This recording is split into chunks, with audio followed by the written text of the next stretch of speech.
what we do is we build a plan. Monday, Tuesday, Wednesday, Thursday, Friday. We look at all the events of the week, and then we start categorizing their relevance, and then look at our weekly risk allocation. So we start off from the beginning, and I'm using something on the side here. I'm not going to show it to you, but I've got it on the side. I'll put it in.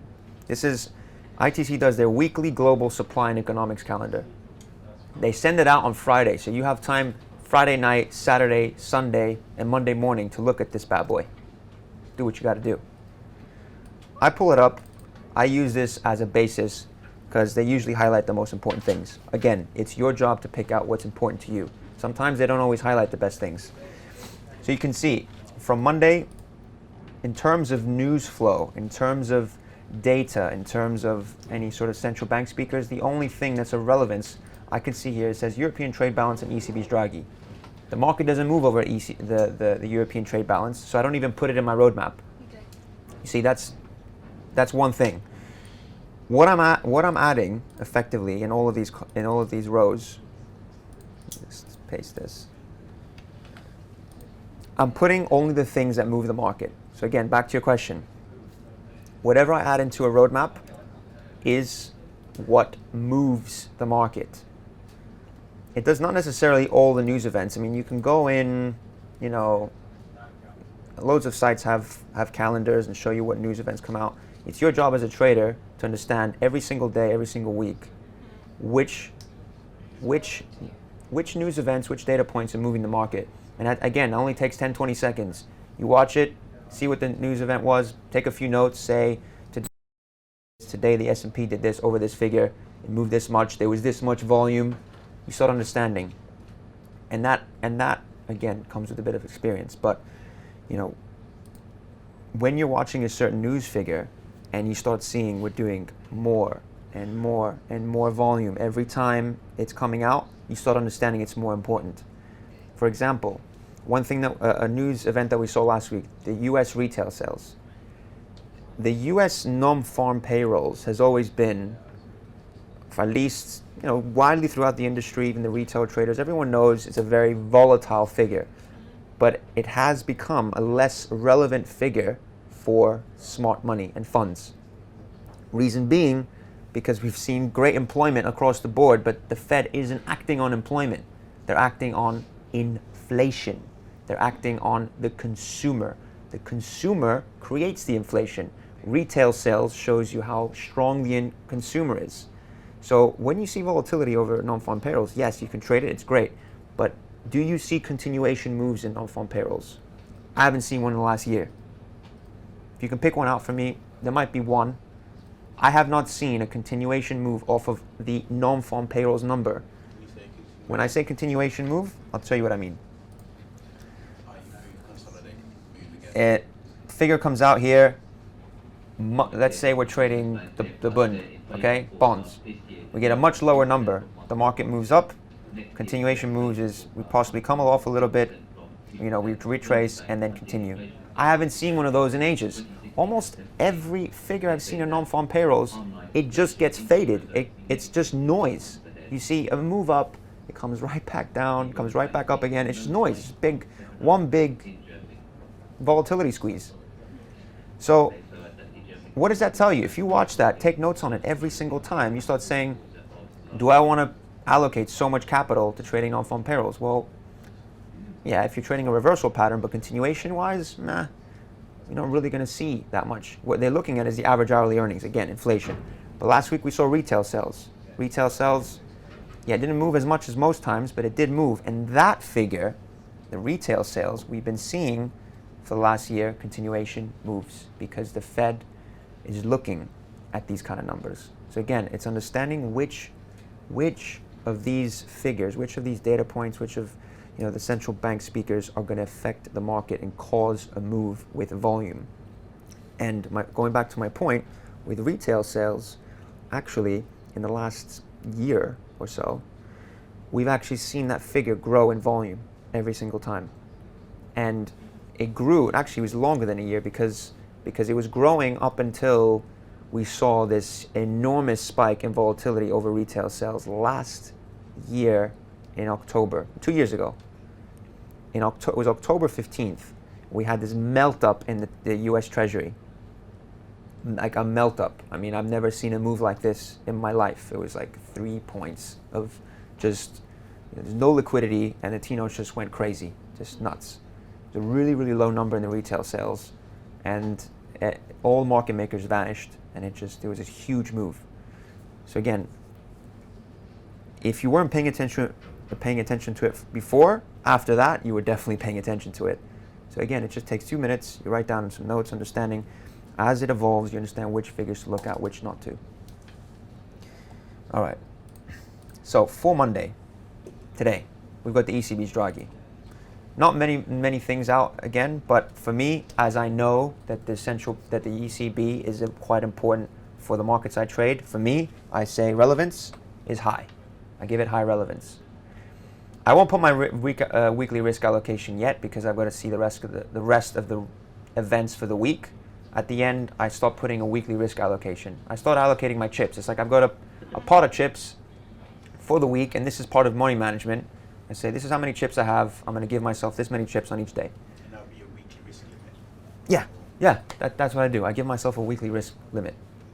Because if you're working within that confine, I mean, some people don't necessarily do it this way, and that's fine. This is the way I build my roadmap, because I feel as if I can control myself within these confines. You have to remember, guys, the market is chaotic. It's a chaos. Effectively, the market is the most unstructured thing you'll find in life. So you cannot function within something so unstructured if you're not structured yourself. So that's why I try to put more structure in what I'm doing so that I can work within those confines. I'll give myself a high relevance. Coming into Tuesday, I see UK PPI, CPI, RPI, German ZOO, Empire Manufacturing, and then the Fed's Harker and Kashkari. So I copy these bad boys. I think personally most of them are quite important. By the way, the last one here, I usually just bold in it because I say, okay, that's something I want to highlight. UK CPI, always when you're looking at, inflation figures, I always bolden them. Again, this could change in 5-10 years. Whatever I'm saying now may change. But right now, the current context of the market, inflation's big. So I always highlight inflation. Any inflation figures for big central banks is important. German ZOO, if you were doing your research over the last 1 or 2 years, this figure's died. When I first started trading, this figure was great. You'd see the German ZOO expectations. Have you guys done the economic figures? That's what you're currently working on. We've got to basically present them, and that happens to be mine. Is that one of yours? When it's out. Okay, I'll let you do that. I'll let you cover that on your own. I'm not going to give you all your answers to your assignment, but it's just a survey of expectations, basically. Sorry. Expectation on inflation or what? No, on kind of how these people from ZOO think the economy is in Germany, effectively. It's just a way to gauge what they feel the economy is. In the past, people used to look at this quite well and quite a lot. At the minute, we're not seeing much volatility on it. So I never really bolden it. I keep it there just in case one day we might see a move on it. I don't bolden it. I don't look at it that much. U.S. Empire Manufacturing, I don't really look at it as much. It's not that market move. Fed's Harker, anyone from the Fed, listen to them. Just listen to them. Overall, by looking at this day, I say this is my own judgment. The relevance is my own judgment. I say, okay, there's Fed speakers, there's a CPI figure. Okay, if I'm willing to trade, let's say, the cable or whatever, it might be interesting. It's not of very high relevance because it doesn't really affect my markets as much, like the Euro stocks and the Bund. So again, for me, I would put, let's say, medium relevance. That's how I would do that. Moving on to Wednesday. We've got UK ILO, European construction output. We've got US PPI, building permits, housing starts, and the Fed minutes. So, now we move on to something very quickly. UK ILO, it's It's basically their unemployment figures. Their employment figures. They give their ILO unemployment figures. So for the UK, again, if you're trading those markets, relatively important. US construction output, I would just literally delete that because never see a move on it. Again, we wanted to be trading things. Yeah, sorry. What about the crude oil stocks on Wednesday? Sorry? What about the crude oil stocks? Yes, very important, very important. We'll add that in a minute. Okay. We'll add that in a minute. UK ILO, European, we can take this out altogether now. We've got US PPI, this purchasing, it's the inflation from the purchasing side. Again, you'll take a look at that figure yourself. Building permits and housing starts, relatively important to gauge the housing market in the US. And then obviously you've got the FOMC minutes and the Fed's Rosengren. This is big. Overall, this is very obvious. High relevance. At also, Francesco, right? Yeah. Yeah, like Francesco said, we've got the crude stocks. Very well noted. Crude stocks are obviously very important. Sorry? Where did he spot them? They're not actually on this. So that's something you've got to, if you look through the calendar, look in on Wednesday. If you look through onto Wednesday, you'll find it. It's there. It's there every week. It's there every week. ITC won't point some. Usually don't point something out. That happens every single week. But that's very important. You got to understand. DOE crude oil inventories are moving the market. Literally, you can hit stocks and bonds from this figure because the oil has such a high correlation. So again, very, very important. Thank you for mentioning that one.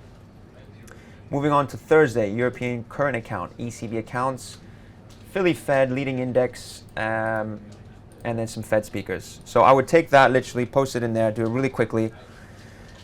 Current accounts, ECB accounts. To be honest with you, the ECB accounts I'd leave in because you just never know what they put in. But not something I necessarily look at all the time. US Philly Fed hasn't really been moving the market all that much. Leading index, again, hasn't been moving the market all that much. I keep it in there just to show a bit of respect for the figure. It used to move the market.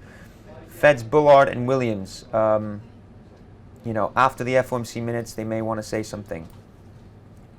Usually what you'll find is the central banks will say something, the market will react. If they don't like it, they say another thing, and then the market reacts again. So I usually highlight something after an event because if they don't like the way the market reacted, they'll come out and say something again. So, again, forward thinking, just understanding. It's like a game of chess. Forward thinking. What could happen if they make this move? This move might take place. Overall, though, if I had to compare, this is all relative now. My relevance key over here that you can see is all based on relativity and my trading plan, but all relative to the other days. So relative to the other days, for me, this is low relevance. I don't see there's a possibility, but not a probability we'll get something big out of the Bullard and Williams. But compared to the Fed minutes, UK CPI, and Draghi, those figures here aren't as important. So I put low relevance. You understand that? How do you know what when you're putting high relevance, medium relevance, or low relevance? How do you know which of some of the days there's a few things Yes. happening?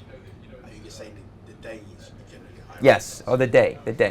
Obviously, it's usually off of one or two events that are big, but if, let's say, we have 10 news figures which all generally move the market, I'll put high relevance. So yeah. Moving on to Friday, we've got German PPI, UK retail sales, PSMB, US CPI, Eurozone consumer confidence, and the Fed's Mester. So I would take that the way it is at the minute. UK PPI, to be honest, doesn't really move the market. I just keep it there just in case. And you never know if you get something ridiculously out of line. We've got the UK retail sales. UK retail sales does move the market. I bolden that, I take a look at it. PSMB, I don't keep it in. If anyone wants to keep it in, that's their choice. I don't look at it because I've never seen the market move off of it. US CPI, I think we can all agree that's big. Eurozone consumer confidence doesn't really move the market all that much, but I keep it there again just to respect the figure. And then the Fed's Mester. Again, the Fed's Mester could come out and say something. I wouldn't necessarily bolden it, but whatever. We'll put it just for the sake of it. Overall, on Friday, what would you guys think? High. High? Yeah. Yeah. Inflation. Yeah, high. So now that I've done the event-driven risks, I've taken a look at that more or less. You know, I'll start off with the most important days, and then kind of build a plan around it. So I'll look at the most important days. I'll say, okay, ECB's Draghi speaking on Monday. It's, however, which we forgot to mention here, President's Day. Important to understand, I always put in holidays. If there's a holiday, I put it in because you have to understand that's going to affect the market volatility. You can see, you can hear on the trading floor right now, people are walking around not doing much because the market's not really moving. Bank holidays, low volatility, low volume. President's Day, yes, it's high relevance, which I'll be listening in when it comes out. But weekly risk allocation, I won't put too much. I'm going to leave that for last. I'll move towards the more important ones. FOMC minutes. I want, at the very least, I'll put 25%. At the very least. It's above the average. Obviously, it's 5 days in a week, 20% each. So I'm putting a little bit more on that day. Then I'll take a look, okay, where's my next high relevancy day? Probably Friday. I'll give that also 25%. I've got 50%. I've got another 50% left. Looking at these days, to be honest, on this day, I don't usually, this is me again, I don't usually perform the best on Mondays. So again, it depends whether something is said, but I won't be trading throughout the day, only on that event. So I don't really need that much risk allocation. I'll say 10%. Now I've got another 40 left. I can give 20 each to these. So that's 20 each. Now, once I take a look at it, I say, okay, I'm happy with that. I've got 100%. So I look at it a little bit more and I say, maybe I might allocate it a little bit differently. Maybe I might say, if I think the Fed minutes are a lot more, I might put it up to 30% or 35%. But at the minute, every single day is volatile. So I don't feel as if the Fed minutes are going to be way more volatile than the other days. So I actually give myself chips on every single day. In a market environment it's quite quiet, there's not a lot going on, then I'll put a lot more risk allocation on a day where I think there's going to be just exponential times more volatility, 10 times more, 5 times more volatility. I'll give myself more risk allocation. Usually what I do when the market's very busy, a lot of volatility, a lot of volume every single day, I don't like to handicap myself on those days just because there's a really big event. But at least I respect the fact that I'm giving myself a little bit more risk. Now, once I've done this, and it's unfortunate again that I can't pull up my charts, my futures charts, but I'll take a look just based on the yield chart and then the cash market. I take a look at the market. So once I've done this plan, I take a look at the markets, how they're structured. It's important once you've done this plan and you've highlighted this, you know exactly what you're doing on these days. You've got your plan all highlighted. You guys can all see that very well, right? Once you've got that highlighted, then you can actually move on. And sorry, if you guys have any questions, maybe I'm moving a bit too quickly. Do you guys have any questions at all about what I just did? Anything at all? Access to this template, or can we just, Sorry? we'll get access to this template. I can send you this template. No worries. Yeah, I mean I do this. I literally do one of these every single week. Every single week I do one of these same format, and it's up on Futex Live. Every single week I do the same. Oh, okay, so we don't. Yeah, you don't. If you want to do it yourself, then yeah, I can send you this template easily. It takes 2 seconds to make, effectively. But Oh, I think my theory is if you weren't here, we should be able to do this by ourselves. Yeah. So maybe for the meantime, I don't mind being screen fed, but I would like to be able to, Sure. especially the bill, picking out the important bits. sure, yeah, no worries. Yeah, if you want, you can ask me after the class is done. We can speak of that. Any other questions about this, guys? On the VTFT, you guys have any questions? I don't know if I'm delayed, so if I just continue talking now, I'll just type here.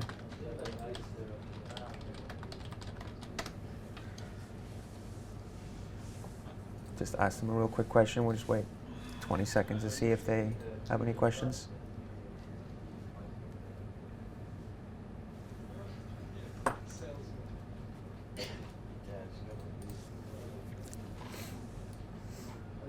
Okay, got one nope. Thank you, Eugenia.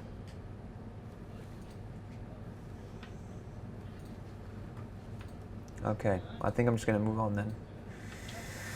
Great. So after I've basically put together the adventure and risks, I know what I'm looking at for the week. So now I say, okay, I know what I'm looking at. I know what I'm paying attention to.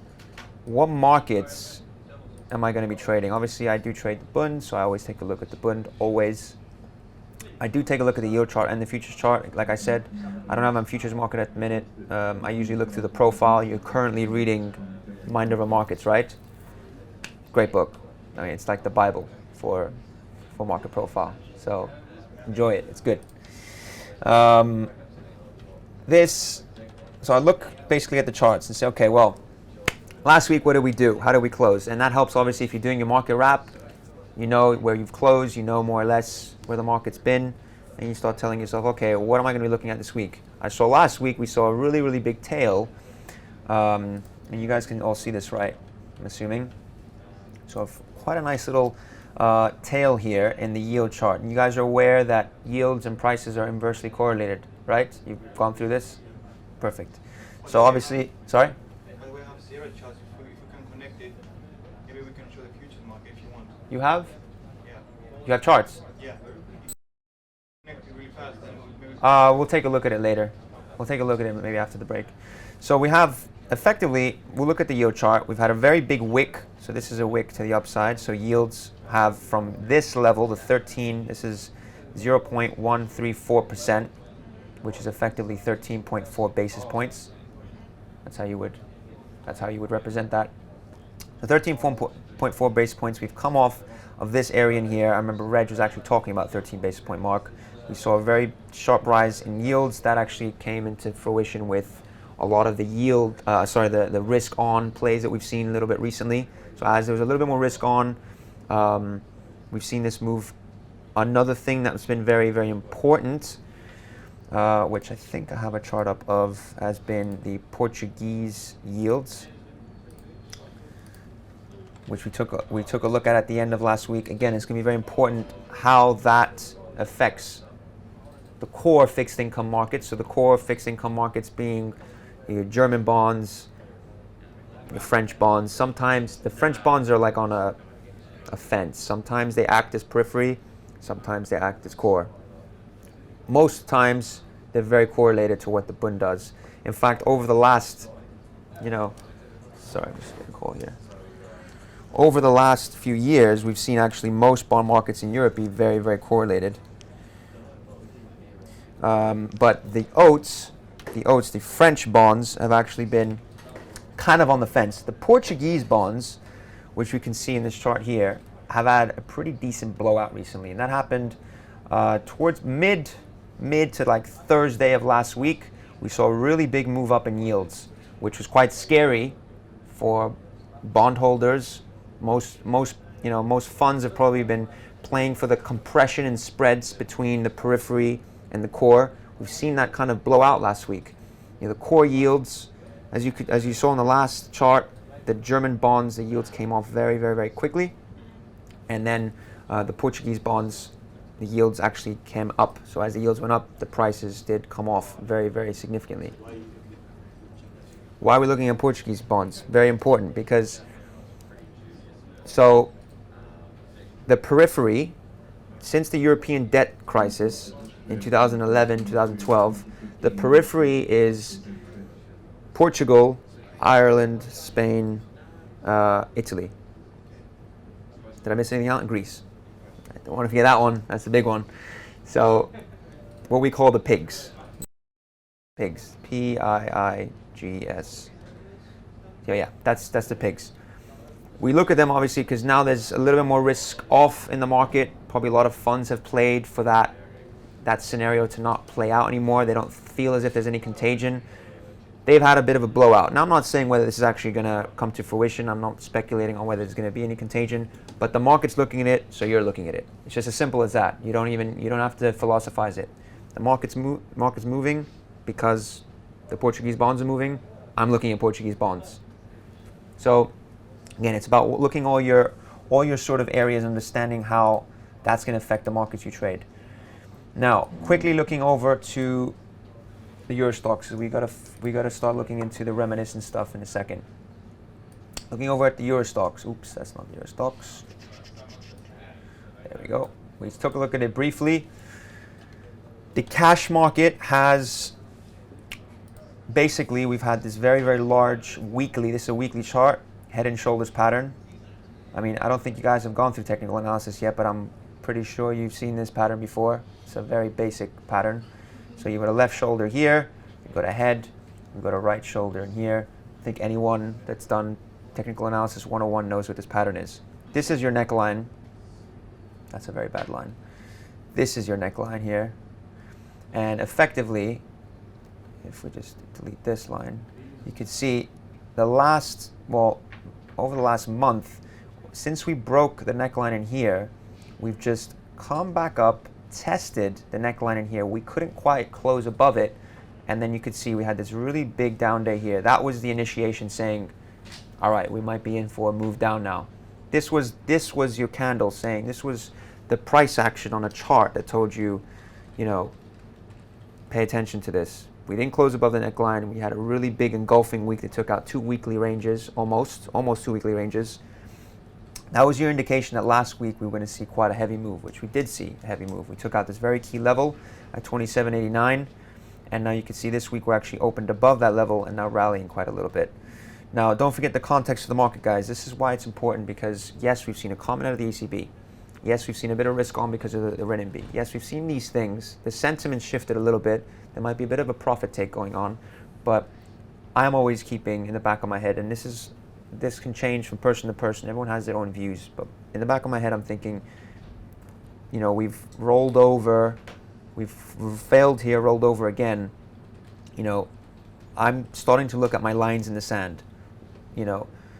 I'm still looking at this market from the sell side, so long as we're holding below this low, we're holding below these lows, and especially if we're holding below here. As soon as we take this area here, which this is where part of doing your roadmap is understanding what levels the market starts changing its character, its price character, and how it's moving. You see, okay, as soon as it takes these levels out in here, which is around 30.55, that's my line in the sand now, because that is the most recent swing high. And again, basic technical analysis would dictate, if we're in a downtrend, if we're in a bear trend, this should not break. If this breaks, if we move up, we break this level, we take this out. That's what I'm starting to say, okay, the bears aren't actually in control. They're not as in control. They could be overall, but they're not as in control. At the minute, just looking at this chart, you can't argue the fact that the bears at the minute are in control. So what I would be looking at is, okay, we've had this move. We've had this move to the downside. I'd probably pick up, I don't always look at fibs, to be honest. I used to look at them a lot. I might pull up a fib here and start saying, okay, where's my retracement levels? I see we have one here at the 50%. Looks interesting to me. Why? Because I've got confluence. What's confluence? You guys know what confluence is? A couple of things stacked. Yes, exactly. Stacked, whatever you want to call it. Stacked in the same area. You can see this area here on the cash. I'm not quite sure what this looks like on the futures, but again, 28.55, 28.62. If you're like a very short-term scalper, yeah, there's a bit of a, whatever that is. There's a few points between that, not futures points, but there's a few, ticks between that. But that's an area in which I'm going to stay alert.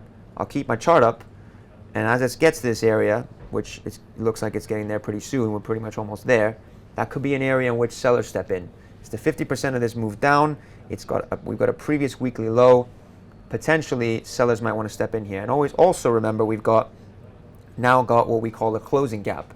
In a bear market, when we're entering like a short-term or medium-term bear market, these gaps don't always, well, we find that they shouldn't be holding.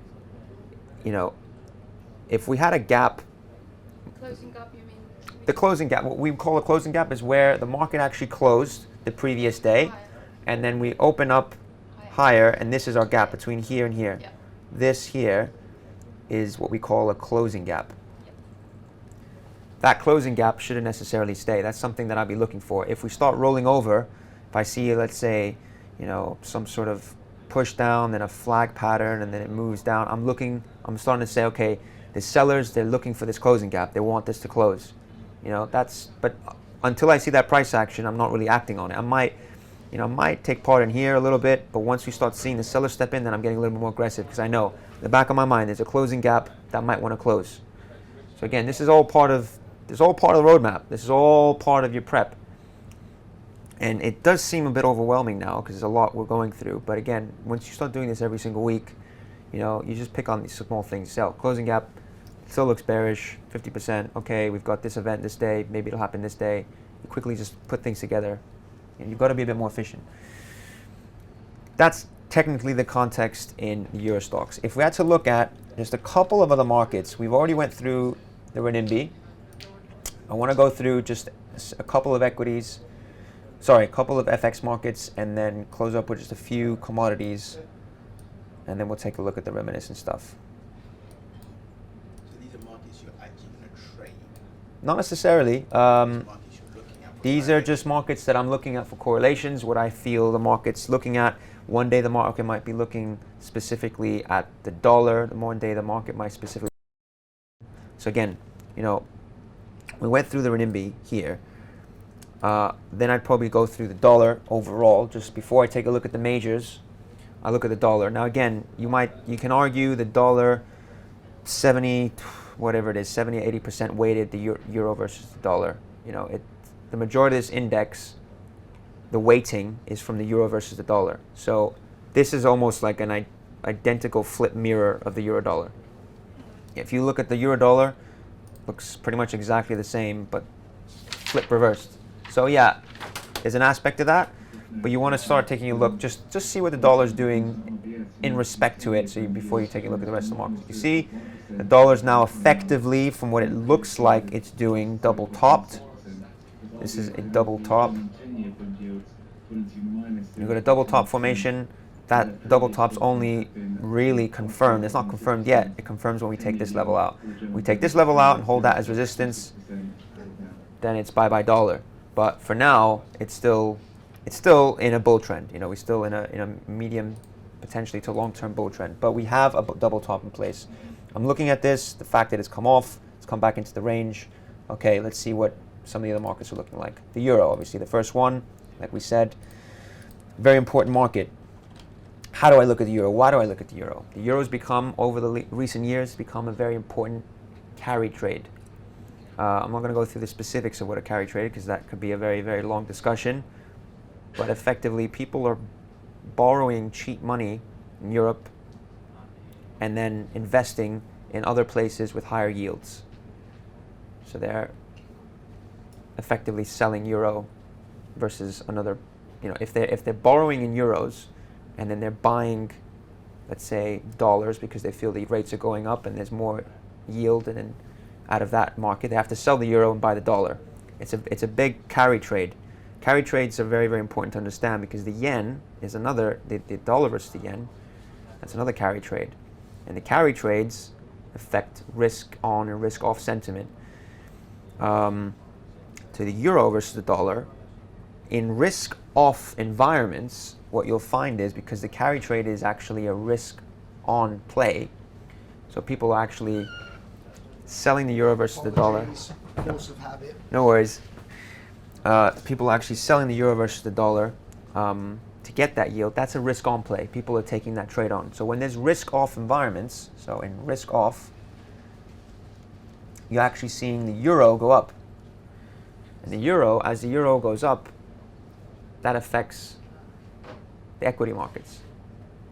So when I say just in this alone, the euro versus the dollar, the euro versus the dollar, as this market moves up, as you can see that I just did in here, from this area to this area, this has been kind of in tandem with the equity weakness.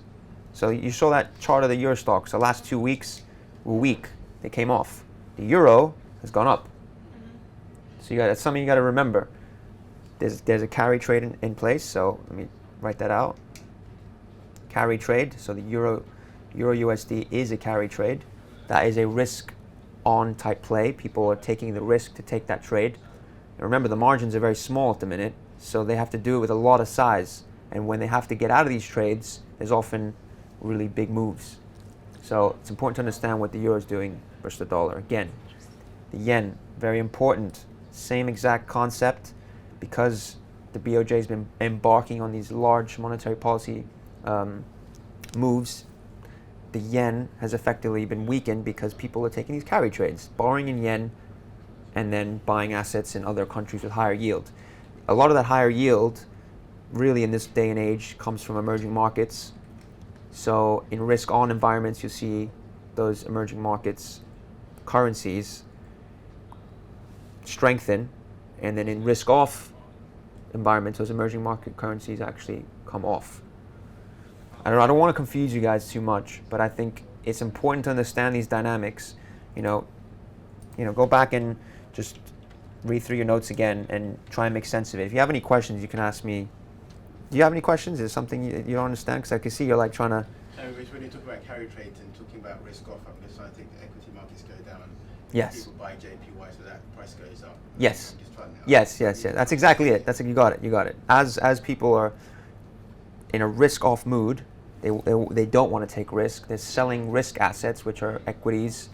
And they're buying safe havens. And the euro has actually effectively become a bit of a safe haven. The yen is, again, another safe haven currency. The dollar is safe haven currency. But the dollar, that's become very tricky, and that's a very big discussion to get into, because actually now in risk-off environment, the dollar's actually come off, but that's more to do with Fed policy. Any case, let's look at the yen. Very important chart. Why? Because let's look at the yen. Let's pull the yen up on a monthly. This is what the yen has done since 2012. The yen has been in this very big uptrend. We flagged, we moved higher, and then we were really on the verge of changing a multi-year pattern. And if I scrunch this up for you, you'll understand what I mean. It's a very, very big multi-year pattern in the yen, and the yen was basically on the verge of breaking this pattern. You could see this pattern since the late 1980s. Since here, this had this massive trend line here, these really important highs from 2008. This is a huge pattern. You have to remember where the dollar yen has come from. That is where the dollar yen has come from. Like, do you see why it's important to understand what it's doing in a larger time frame? Some people will argue, well, why are you looking at such big time frames? It's not that important. If you're trading on an intraday basis, you're trading during the week, why are you looking at multi-year charts? Well, if you understand the context of what it's doing on a multi-year pattern, you'll understand where the big fund managers are taking part, where they want to trade. So you can see we're on the verge of breaking such a big pattern. We failed. And you could see the failure was taking place around that 122 level. And now we've broken a very big pattern. Again, another head and shoulders pattern. We've seen a lot of these patterns across the board. And it's more or less a topping pattern. It is a topping pattern. We've got a left shoulder here, a head, a right shoulder in here. We held resistance at 122. After the BOJ had basically embarked on negative rates, we saw this move up in the dollar yen. The yen had weakened. The market said nope, and it just completely engulfed that. We completely just took it out. This candle here was your indication. The market was like, nah, we don't believe what you just said. We don't think what you did is enough. And that is where we saw a break below this area, a break of this very important 115, and it's just a big flush down. And why is it important, again, to understand these big levels, these big areas? Because this is where everyone that's been long for ages, this whole region is where their stops are. As an intraday trader, that area gets taken out, people are going to be just buying the yen. They're going to be buying just whatever. Give me whatever that is there. I need to buy the yen. I've been short this yen for so long. It's not moving in my favor. Everyone's reaching for the exit. It's like, imagine like if this whole classroom was full of 100 people and I told you there's a fire, we all had to get through that door. That'd be a pretty tough situation, right? We're all running for the same door. We can't all fit. Some guys get through at the beginning. They get hit just underneath 115. Then, some people get squeezed behind, and effectively, you're paying lower and lower prices. So this, as an intraday trader, this doesn't make as much, technical sense this week. But coming into last week, what I would have done is said, holy crap, look at this candle. We could break lower. And if we take this level out, we'll see a lot of yen strength, which we saw last week. The yen was super powerful. And when the yen was having these big flushes, you saw these really big flushes. You're watching the price action. If you had your ladder up, you saw these big buyers just coming in, buying, just poof, and you just see it fly like 20, 30, 40, 50 ticks. And the equities, you're just someone to sell the equities. So even if, back to your question, even if I'm not trading the yen, if I know this and the yen starts moving 60 ticks in a straight line, that's going to affect the stocks, that's going to affect the DAX, it's going to affect the Bund, it's going to affect every other market. So again, it all links. Markets are all interrelated. So it's about having a bigger picture. So that's another really big, I think, really big chart to understand. So we don't delve on these too long. I'll quickly look over the commodities. Ooh, it's a big chart. Quickly take a look at the commodities and then understand again what this structure is. We've discussed the importance. We've discussed more or less the importance of these markets, but let's discuss actually what they're looking like. Gold. Gold's important. It's made a few headlines recently because we've broken a very big area, but if you're watching, again, the roadmaps I've been doing, the wrap-ups, if you're paying attention to this market every single week, the beginning of the week, what do we think it's going to do? The end of the week, what has it done? Again, rewind. Fast forward to the next Sunday or Monday, you do your roadmap, look at it. What could it do? What it has done? And you keep doing it. From the beginning of the year, it was giving you telltale signs that it was strong. It was giving you these signs. All the commodity complex were getting slammed. Oil, copper, they're all getting slammed. Gold was strong. And in the gold strength, you started getting these signs that maybe there was a bit of a pattern building here. Notice, again, very large time frame on looking at this, and people again will argue you don't need to look at this on a monthly chart, but I think it's important. Look at the highs here. These are 2007, 2008 highs. These are 2008, 2009 highs. This is 2009 low. This whole area is a massive, massive, massive pivot zone. And this is something, not only myself, I think even Alex Haywood had mentioned at the beginning of the year, he was looking for a big move up in gold. I was looking at this chart from the beginning of the year. If you watched, I did a big technical yearly roadmap on this. And this just looked, if we could actually bounce from here, we could see a really big move. And that's the context of, just looking at a larger time frame and then building a plan around that. What is this certain pattern? How do we define this pattern? Again, you'll probably look at that at a later stage, but if you want to look it up, it's a falling wedge. Exactly. It's a falling wedge pattern. You just connect these lows in here. You can see it's kind of getting smaller, more consolidated in here. A falling wedge, more often than not, when breaks, is a good reversal pattern. And we've seen it's got taken out here. Given how much air there probably is in the market, again, this is the kind of market that it's got a lot of. I'd imagine for anyone that's bearish gold, has just been building. You could see, it's just been building a cascade of stops. To understand what a cascade of stops is, we're in a bear market. Someone puts the stops above this, then the next set of sellers put their stops above this high, the next set above this high. And eventually, you start building this really big cascade, more and more stops as you go down. So one of these big trends, that's when you get these really big moves. It's just stops.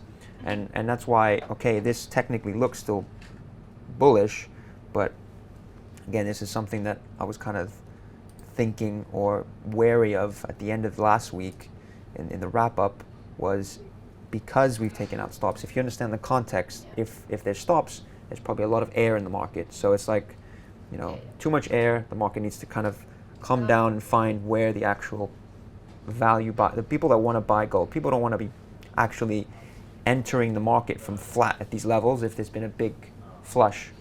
You see these big flushes, euphoric flushes, and then the real buyers are like a little bit lower, they're waiting.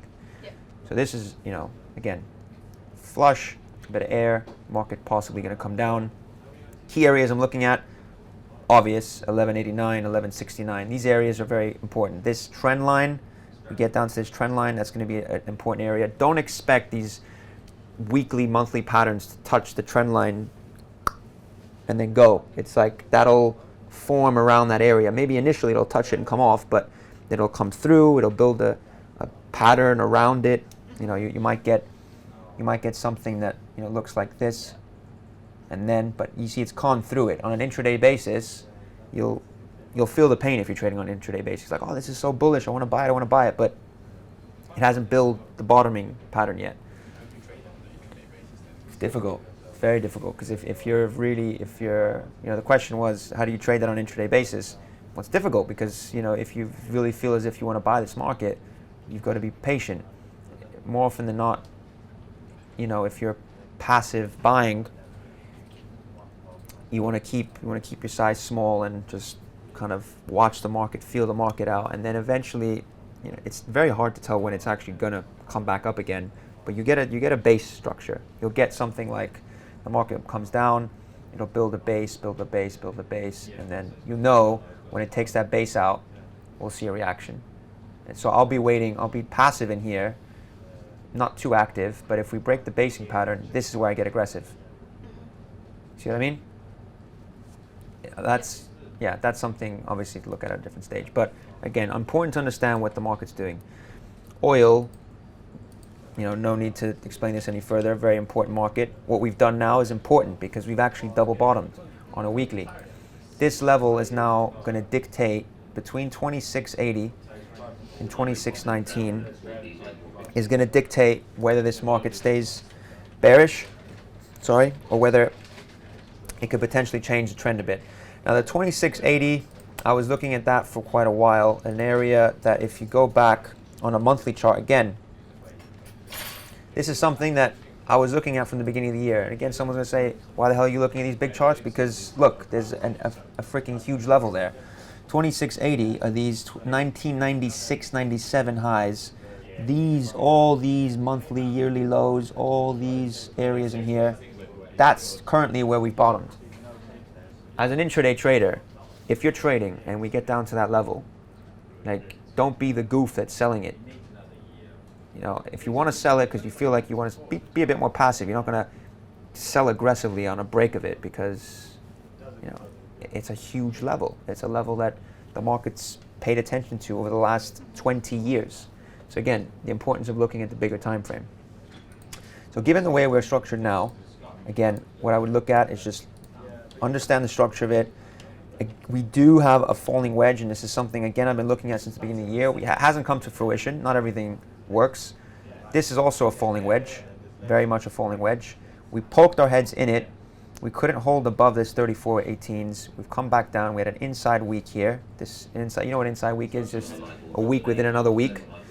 We broke that inside week to the downside, and effectively we now closed more or less, not above, but just at that level. So that level now is so important, 29.40s. I look at it and say, damn, that level is important. Inside week low, also the close of last week, the market's going to be paying attention to this week. So that's a key pivot point. We break that pivot point, come back below, we're probably going to try and test it.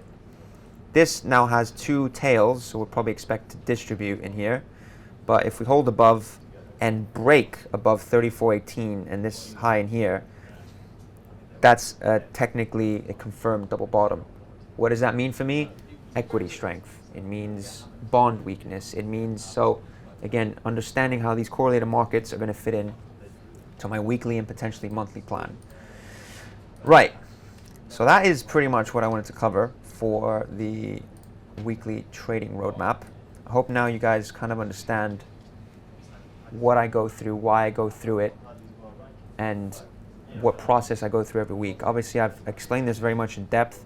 It shouldn't take you this long. For me to build a really robust one, I prefer to spend a little bit more time at the beginning of the week, maybe half an hour, 45 minutes, building a robust roadmap, such that in the heat of the moment, when things are going nuts and there's volatility and there's just, I'm not like, oh wait, what's next? Or I know exactly. This time, this guy's speaking. This time, the figure's coming out. This could affect these markets. These markets are going to move because these markets are structured this way. I know. I've got a map in my head, and I can visualize it. The power of visualization is just so important. You just visualize how you're going to trade when something happens.